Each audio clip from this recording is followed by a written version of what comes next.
and welcome. This is going to be a divine partnership coaching video, and in particular for those of you that either already are parents or want to be soon, or even those of you that are just around children, or maybe your twin or partner has children from another relationship. Either way, I've been meaning to start a parenting series with just my thoughts and ideas on things. But I get nervous because I'm certainly never going to be the perfect parent. But I do know I do know there's a few things that I notice that I do right, and I learn my lessons from things that I do wrong.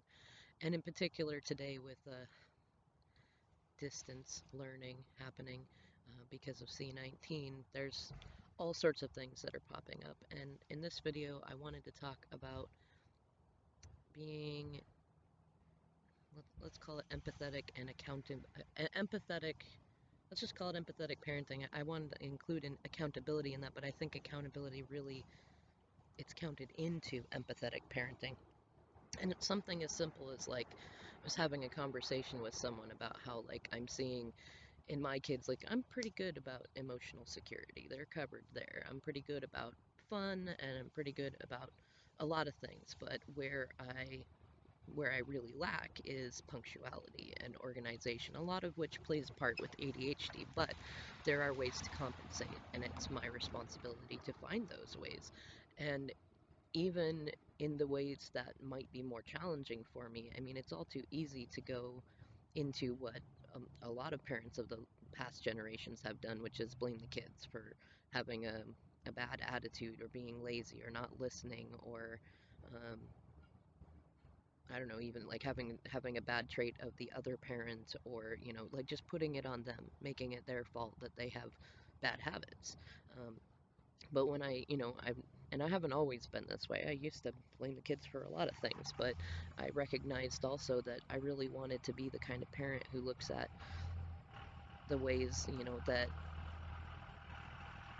I don't know, the ways that we got traumatized, whether it was big or little, growing up. And I especially got a lot of that, you know, you're not trying hard enough. If you just tried harder, if you just did this, if you just did that. And I did have some challenges that my family didn't because I was adopted. So, like ADHD I have it, my kids have it, my adopted family does not. So there are some differences in there, but a lot of the stuff is, when I look at my kids and see that, I got to chase them down to their classes 15 minutes ahead of time, so they're ready 10 minutes ahead of time so that they learn how to be early and be ready, especially because all of this is kind of experimental with the schools. And even if it wasn't, when you're dealing with technology or even just going to school and stuff, you need to prepare for the unexpected stuff that pops up. And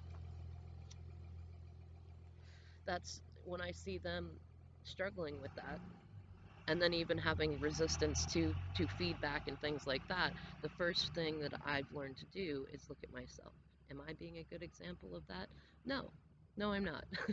I'm still working on it. I mean, even part of this video, I thought kind of the fun part was that I'm not at that perfect place yet. I'm not going to be one of those coaches or intuitives who's like, I already do everything perfect. Look, see, this is how it's done. No, I value listening to other people who are still learning things and who share what they're learning and share the evolution of things. And so, I mean, like, looking at a lot of these struggles, I can tell that any bad habits that they have are because of my bad habits or my DM's bad habits, their dad.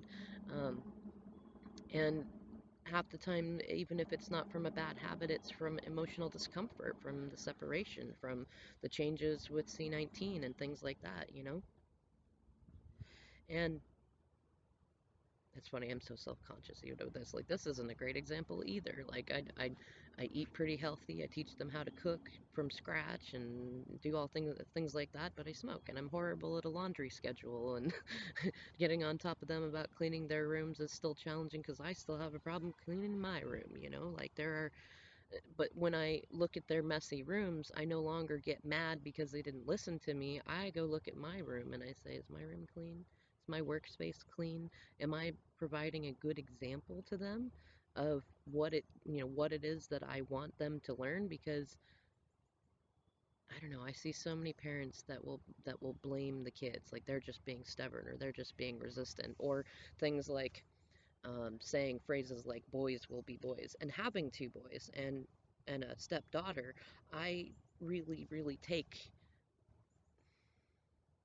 I won't say I take it really personally, but I take it personally when people use euphemisms like "boys will be boys" and things like that, because it was a way in the past of normalizing crappy behaviors from boys, and then normalizing that as men, as, like, and then it turns into the "all men are pigs" or "all men cheat" and things like that, and it happens the same in reverse. We just don't have a "girls will be girls" phrase, but it does happen, and that contributes to toxic masculinity and toxic femininity, and it gives all sorts of people excuses within themselves to not, I don't know, like there's a difference between giving yourself grace for having a human moment and excusing yourself from accountability because of your gender. Like, that's not okay, and that's not how I want to, you know, raise my kids. I know a lot of people don't want to do that, and unfortunately, I know far too many parents that rather than when their kids are having a hard time or being stubborn or resistant, sit back and go, you know, it's like, why is my kid smoking? Do I smoke? Yeah, gee, obvious connection. There is a correlation in there, and it's funny. Spirit doesn't want me to smoke either. Wind keeps blowing it out. Um, But when kids are acting up, it's usually because there's distress with the parents. Even if you're pretending that you're hiding it, kids are very empathic. They're much more empathic than adults are, and they do what we feel and they do what we think, not what we say. And I think so many parents discount that. Like, they'll get so frustrated at their kids' behavior. And what I found, the funny thing is when I used to do that, actually, I got way more frustrated and way more, like, I was not nice in those moments when I was looking at it as a problem that they had that needed to be fixed from inside them. And when I started looking at, okay, where am I not being a good example, and where am I not being accountable to the same rules I have for them on myself? And actually, it's funny because when I get frustrated because of a behavior that they're exhibiting that I don't like, and I stop and I look at how am I doing that same thing, I actually feel better. I actually feel a lot more in control, and the proof is in the pudding. When I start having better behaviors myself, then so do they. Sorry about that. Dealing with some parenting stuff in the first place. Um, it's not good to blame the kids. Maybe that's what I'll call it, an empathetic parenting series, and we'll call this "Don't Blame the Kids," because it's like, I mean, there are, they're people themselves. They're growing, and they're going to have their own bad habits soon enough. But I think part of our job as parents is to recognize when their bad habits are a result of our bad habits, and to work on, overcoming our own bad habits and becoming better examples for them, so that when they do have bad habits, they're at least a little more original than the ones that we got or that we were given by our parents and them by their parents, etc., and starts to heal a lot of that ancestral trauma.